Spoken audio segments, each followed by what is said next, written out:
Welcome to the Health and Wealth Power Hour, the podcast that provides you with the knowledge and insights you need to achieve physical, mental, and financial well-being. I'm your host, Harlon Pickett, a business consultant who's passionate about helping people achieve a more balanced and healthier life. Each week, we'll deep dive into topics related to health and wealth, including retirement income planning, innovative healthcare solutions, alternative funded health plans, and specific actions individuals and business owners can take to gain control of their finances, have access to affordable quality health care, and achieve peace of mind. We'll also be joined by innovative experts who will share their knowledge and insights on prevalent topics. So, whether you're looking to grow your wealth or improve your health, you've come to the right place. Get ready to be informed, inspired, and empowered. Let's get started. All right. Appreciate you taking time out of your day to join with us on the Kickstart. We got a good one for you today. Going to share some information that I think is pretty eye-opening for those of us that are in the industry. I believe that most folks feel that, I mean, the numbers show it too, as far as when they do surveys on it, feel that the price of medications is way too expensive. But we're going to talk about some very specifics today on a new report that came out from all people of AARP. So we're going to share that here in just a moment as folks keep coming in. Appreciate you guys slowly trickling in. Looks like some folks are having some pop-ins and pop-outs. So let's give just a minute for folks to get in here. All right, gang. So I was really taken aback by these numbers. And maybe I shouldn't have been. But here is the reality. What this report from AARP has shown is that since the top 25 current best-selling medications as brand name were released, they have actually tripled in price in average. However, some of them much, much more so. And it really kind of brought something to my attention in the fact that a lot of these medications that I see during the annual enrollment period for Medicare, it makes me understand why these medications may not be offered in very many formularies. The biggest increase is for Lantus. So Lantus is an insulin product. It's been around for a long time. It actually was introduced 23 years ago in the year 2000. And since its introduction, the price has not decreased. The price has increased by 739%. 739% increase since its introduction. So this is clearly not an increase in price because of inflation. Because, wow, it may seem like inflation has increased everything by 730+%. It really hasn't. If you look at the charts, that's not what has happened. Once again, our bank accounts may make it feel that way, but that's certainly not the case. What it shows, though, is that has no correlation to it. Also, rheumatoid arthritis can be super debilitating. If you've ever known anyone that has that issue, it can just cause so many problems. Have a friend whose wife has it, and she's not able to help him do simple things like pick up limbs in the yard. We're not talking about, giant limbs. We're talking about just picking up limbs in the yard after you've had a storm come through and you have limbs down. She just cannot grasp things well enough that she can even help with something like that. And that's so disheartening to someone whenever they can't do basic things. So there's a medication that can help address that called Enbrel. It is one of the top 25. It was released 25 years ago in 1998, 35 years ago. Right now, that's 25. Sorry, I can't count today. Anyway, and so if you look at that and you say, okay, if it's that old, there's got to be, the price must have gone down, right? No, 701% increase. Absolutely unbelievable that some of these medications have gone up to the extent that they have. And it doesn't stop there. When you look at the list of things that have gone up, even something like Ozempic, which of course is very popular right now. Ozempic is very popular. Obviously, it's being used off brand too, because for whatever reason, right? The exact same formulation of Ozempic, which is called Wevoy, the exact same medication is $300 to $500 more because Wevoy is for weight loss, not for diabetes, and so it's going to be more. But even Ozempic, who's only been out since 2017, has already seen a 38% increase just in the short amount of time that it's been out. So it is amazing when you look at the chart. Some of the ones obviously that we see are very popular and can, as brokers and agents in this world and people building health plans, what gets you right away is when you see someone taking a medication like Humira. Because when you see someone's on Humira, you know that you're going to have some plan design tricks to make it work. Well, Humira has actually been out since 2002, if you didn't know that. But since its introduction in 2002, the cost of Humira has gone up 562%. And I'm really bringing all this stuff to light here because I think that it's inherent in these plans that when people come across these medications, should it really be causing us to change complete plan designs because of a medication that's been out for this long? That why has the cost gone up that much? I mean, Novolog's another one that's been out for forever. But since it came out, 628% increase. Some of these just don't make any sense. And we see it in other ways, even on generic medications, not part of this list I'm talking about, but as someone that when you're putting together plans, you see it even with generic medications where you're wondering why this medication is off of a formulary. Why isn't it there? Well, one of the things that I think that has been proven right over time is that sometimes medications don't show up on a formulary because, let's be honest, the right deal wasn't made with the PBM. And if the right deal wasn't made with the PBM, then they elected to put some other medication in that class on there instead because they were getting the right rebate or the right spread or whatever it needed to happen to make them want to include that medication. But the fact that these medications have risen in cost so dramatically higher, does it have anything to do with the fact that they are being used so much? Does it have anything to do with the fact that they are on this list of top 25 medications that are being taken?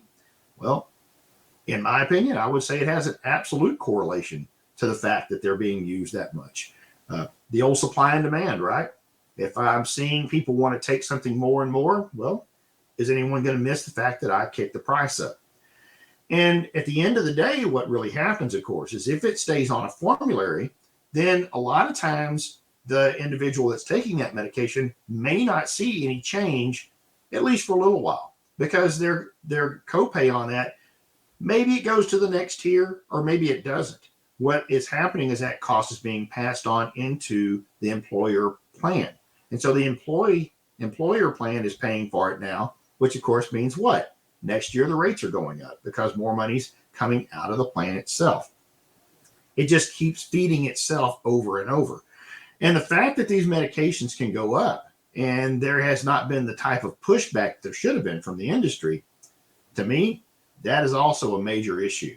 And I think that we've got to get to the point where people understand that these things are happening behind the scenes. Until we get enough pushback from people, then things are going to stay the same. I know that there are those of us out there that are doing that. I know, Matt, you're doing that aggressively there in the state of Wisconsin. And that's all part of what we have to do. We can't leave this particular part out because it is these brand name medications that end up being a very small part of the plan, but end up being about 80% of the cost for medications within there. So the least taken medications, but the biggest cost. And if you ever wondered why that was, maybe today when you hear these percentages, if these things have gone up, you'll understand why. Because this is just the top 25. Imagine that you've got a medication that is more specialized and what that cost is going to be. One of the things that this report also proved out was that to bring a new brand name medication into the field right now. So brand new medication, here's going to be put out there for the very first time. The average annual cost for that medication is about $200,000. So when you bring these in there, these are going to make major disruptions into health plans. It's going to make major disruptions into Medicare. The new medication that was released for Alzheimer's a couple of years ago, whenever that was coming out, is one of the reasons for the largest increase in the cost of Part B that there had ever been at the time. So I think that when we see these things, that it's all going to be transferred. That's the one thing to remember. The price always gets pushed down. Okay, so we will move on now to the average family cost for insurance premiums. So we have, recently there was a list released to talk about where you get the highest cost for health insurance. And this is for employers, and there's also a list for how much it costs on families. So the first list was, okay, here's how much an average employer contributes for premiums. This is just the employer's part, not the actual employee. Now, recently we talked also about the average across the country is around 15,000 across all different types of groups. Although I think what they really looked at groups all the way from, say, 100 plus. So unless the group was 100, they weren't even taking that into consideration. And it's around 15,000 per employee. But when you actually look at this list, you can see that there are a number of states that are well above that. Not surprisingly, when you really look at the way a plan would have to be designed there, the number one state is actually Alaska. The first thought I would have was that it would have been one of the states that a little more difficult to put plans in, period, because you may not have as many insurers there.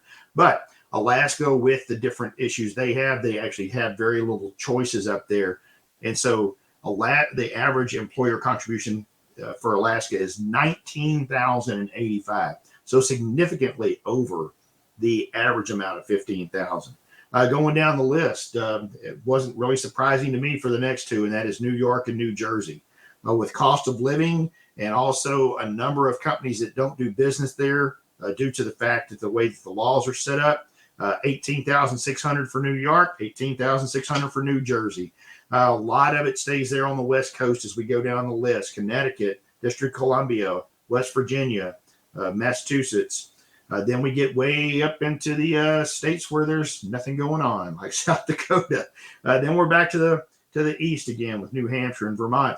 We go way on down the list. I mean, if you look at this, it's amazing to me that, and I guess if you talking about averages, that if you look at this, it's surprising to me how many states are well above the average.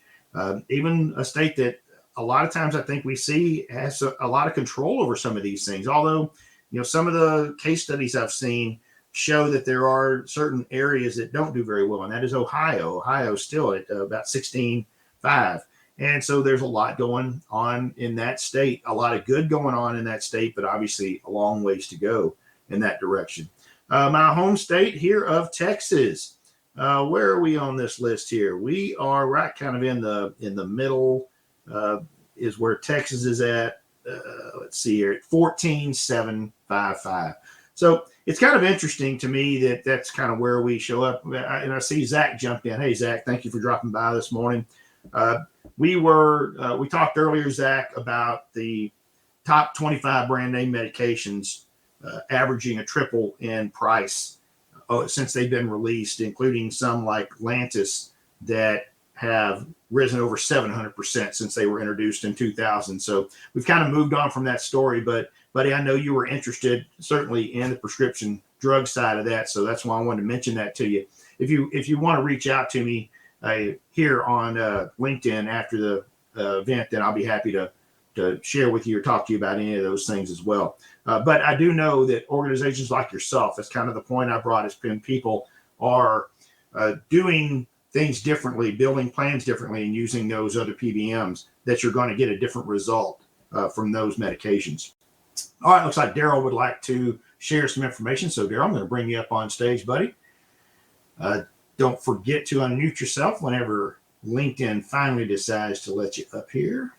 All right, I'm going to go on for a second while LinkedIn tries to decide whether or not it wants to actually let Daryl come up on stage today. I have allowed him to speak, but LinkedIn, like I said, can sometimes be a little bit persnickety. So as we look at the numbers on what employers are actually paying, there is the corresponding list of, well, what does the average employee pay for those same plans? So I think it's kind of interesting that it's not necessarily the same correlation. Whereas Florida was down in the middle of the list, Florida is actually the highest on this list. So the average family for insurance premium in Florida, they're paying $7,734. That's just their part. North Carolina is next, Delaware. Texas is near the top of the list here at number 4 at $7,579. Now, I think one of the interesting things to me about Texas is there were also still by far the number one when it comes to people that are not enrolled in health insurance. We're still lingering around that 18% number of people not having health insurance. And if you happen to any chance, for any reason you wanted to make yourself not feel well, if you look at our marketplace plan selections, I think you would see that. I've talked to a number of people, been able to share with them options that we have on the marketplace, and they would just choose to do something completely different. A lot of times they'll go to medical cost sharing. Sometimes they'll get some type of indemnity plan, but many times they just choose to do something completely that you would not then be considered being insured technically, even though you may have some type of catastrophic type coverage. So I think it's interesting that a lot of folks here, they simply are not going to go down that pathway. Now, the other part of that is there are many of your top hospitals here in Texas that also do not accept plans that are on the marketplace. So another reason why people are pushing back. I'm going to push back and not get a plan if it's not going to let me go where I want to anyway. A couple of the places that you can see that is, number one is MD Anderson. So MD Anderson does not accept a single marketplace plan that is available in the state of Texas. There is a hospital up out of Fort Worth called Cook's Children's Hospital that is also well known for children's cancer. It does not accept but one plan on the marketplace, and that plan is only, strangely enough, is only available in West Texas, nowhere near where the hospital is. So a strange little situation there. And you find out these things when you're talking to clients and realize that they want to see and go to certain places and they can't go there. All right, I see Daryl finally got up on stage. Daryl, if you'll unmute yourself, please give us your thoughts on what we talked about today. Good morning, Harlan. I really appreciate you speaking on this topic. My name is Daryl Meadows. I'm with Premier RX. We're a membership-based prescription drug PBM. And one of the questions I wanted to ask you were given some data about the price in states for healthcare. I was wondering, do you have information on how much each employer charges for the prescription drug card that they provide to their employees? Do you know what that number is? That number varies so widely that no, there's no data that goes through there. You would actually have to check with the individual. Now there may be some numbers out there about what an average is, but typically that's going to be rolled into the health plan. And unless you've got someone doing the way that I do it, the way I know Matt does it as well, and that if we're building your healthcare supply chain, we're going to know exactly what that is. But even if you're going through and you're doing something with one of the big insurance companies, that's not going to be out there. That information is not going to be available. It's going to be all wrapped into one thing together. So you have to actually be working with someone that wants to get that information. So you really would only be able to get that with plans that are built that way, Daryl. You couldn't even get that information in general going across looking at plans. Okay, I know what we do, our company, we actually pull out that PBM from that. Yeah, we carve it out And what we found, just for informational purposes, that Sure.